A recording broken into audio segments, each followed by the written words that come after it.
দুঃখজনক বিপ্লবীদেরকে আজকে রাস্তায় রাস্তায় আজকে পথসভা করতে হচ্ছে বিপ্লবের শারীরিক স্বীকৃতির জন্য।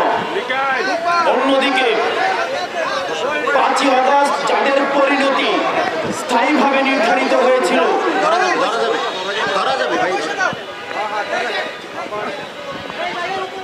5ই আগস্ট নির্ধারিত হয়ে গিয়েছিল আওয়ামী লীগের পরিণতি।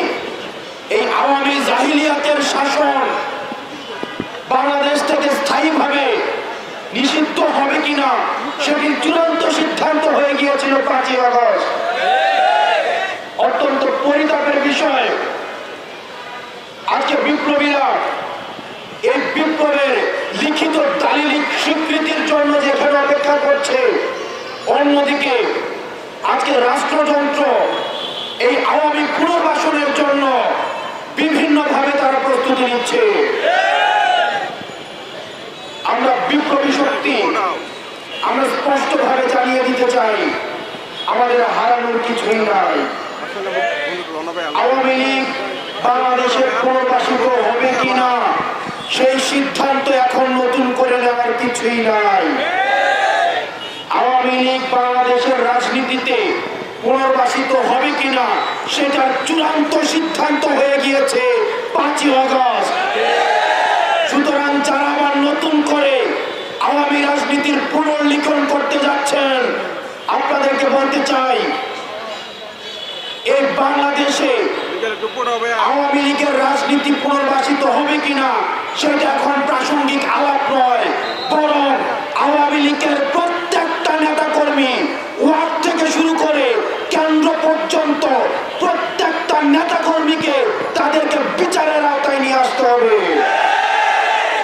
তাদের বিচার নিশ্চিত না হওয়া পর্যন্ত আবার যারা তাদেরকে পুনর্বাসনের কথা বলবে, তাদের উপস্থিতি ছাড়া যারা বলতে চাইবে যে নির্বাচন পার্টিসিপেটরি হবে না, আমরা ধরে নিব গত 16 বছর ধরে আওয়ামী লীগ যে জাহিলিয়াতের রাজনীতি বাংলাদেশে কায়েম করেছিল সেখানে তাদের ইন্ধন ছিল।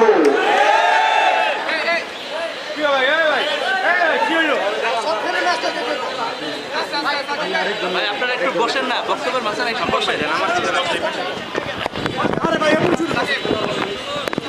আওয়ামী লীগকে